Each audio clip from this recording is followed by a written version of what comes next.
আসসালামু আলাইকুম। আশা করি সবাই অনেক, অনেক ভালো আছেন। তো আমাদের বইমেলা চলছে এবং বইমেলা উপলক্ষে তো এবার ২০২৫-এ অনেক নতুন বই বেরিয়েছে। অনেক রাইটারের অনেক নতুন, নতুন বই বাজারে এসেছে।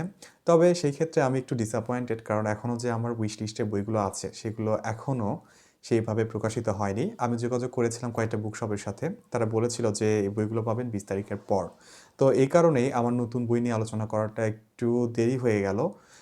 আমি এখনও সেভাবে আলোচনা শুরু করতে পারছি না কারণ এখনও নতুন বইগুলো আমার কেনা হয়নি। তারপরেও ২-১টা বই আমি সংগ্রহ করেছি, গিফট পেয়েছি। তো সেগুলো নিয়ে একটু কথাবার্তা বলার জন্য এখন থেকে একটা, একটা করে ভিডিও বানাচ্ছি। তাহলে চলুন এখন দেরি না করে সেইরকমই বইমেলায় প্রকাশ হওয়া একটা নতুন বই নিয়ে আলোচনা করা যাক। তো আজকে আমি যার বই নিয়ে কথা বলব তিনি হলেন আমার সবচেয়ে পছন্দের একজন লেখক ওবায়দ হক এবং বইটা হচ্ছে এবারের বইমেলায় প্রকাশ হওয়া নতুন বই উম্মাদ আশ্রম। তো নতুন বই নিয়ে আজকে কথাবার্তা হবে। তো উম্মাদ আশ্রমের যে গল্পটা আছে সেই গল্পটাকে আগে আমরা জানবো, তারপরে আমরা রিভিউতে চলে যাব। তো এই বইটা যে গল্পটা আছে সেই গল্পটা জহিরকে নিয়ে। তো জহির জীবনে একটা দিক থেকে ভীষণ অসহায়। খুব ছোটবেলায় সে আক্রান্ত হয়ে সারা জীবনের মতো পঙ্গু হয়ে যায়। তো তার জীবনটা ওর পর থেকেই আস্তে আস্তে অবহেলার দিকে চলে যায় এবং তার জীবনটা একটা নিষ্ঠুরতম জীবন বলা যেতে পারে। তো এরপরে জহির তার জীবিকার তাগিদে শহরে চলে আসে। তো শহরে এসে তার জীবনে একটা বড়সড় পরিবর্তন হয়ে যায়। তার জীবনে এমন একটা ঘটনা ঘটে, সেই ঘটনার পর থেকেই জহির নিজে একজন অপরাধী হয়ে যায়। সে প্রতারণা করতে থাকে সবার সাথে। তো প্রতারণা করতে করতে তার জীবনটা অপরাধময় হয়ে যায় এবং শেষ পর্যন্ত সে এমন একটা অপরাধ করে বসে যার কারণে তাকে পালাতে হয় এবং পালিয়ে সে একটা বাড়িতে আশ্রয় নেয়, খুবই পুরনো একটা বাড়িতে।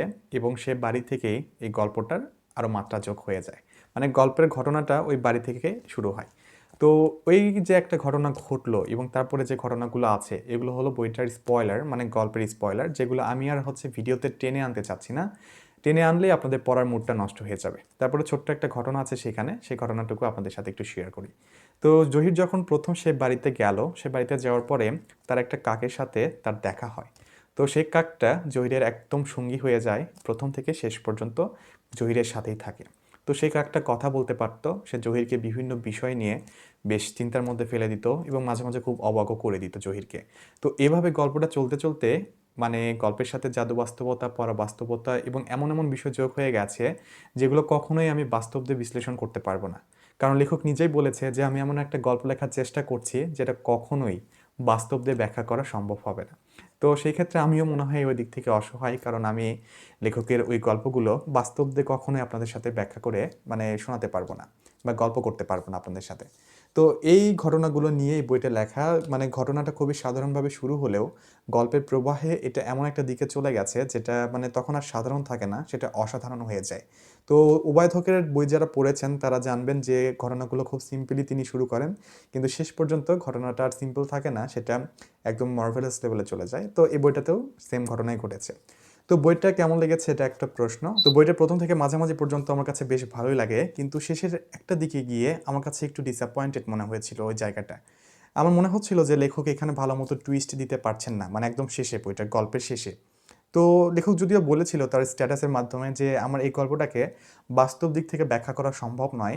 তারপরেও আমি যদি লেখকের কথাকে ধরে নিয়ে অবাস্তব দিক থেকে চিন্তা করে যদি একটা ক্লু দাঁড় করাই এবং সেই ক্লুর প্রেক্ষিতে যদি আমি একটা থিওরি লিখি বা থিওরি যদি বলার চেষ্টা করি, তাহলে আমার কাছে মনে হবে যে লেখক যে ক্লুটা এখানে দিতে চেয়েছিল সেটা আর কি সেভাবে জমেনি।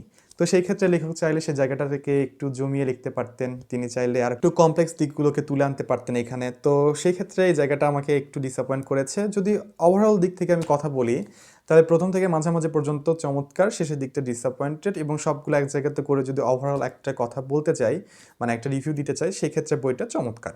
চমৎকার এজন্যই বলছি কারণ বইটার লেখার ধরন, শব্দচয়ন, স্টোরি টেলিং এবং যে বিষয় নিয়ে তিনি লিখেছেন সে জিনিসগুলোতেও চমৎকার, এবং তার পাশাপাশি জহিরের যে জীবনের একটা দর্শন নিয়ে তিনি এই বইটা লিখেছে এবং তার পাশাপাশি যে একটা সিম্পল জিনিসকে তিনি খুব সুন্দরভাবে রিপ্রেজেন্ট করলেন এই বইটাতে, এই জিনিসটা খুবই ইউনিক একটা জিনিস। আমাকে পার্সোনালি খুব বেশি হার্টফেল্ট ফিলিংস দিয়েছে এই বইটা পড়ার সময়।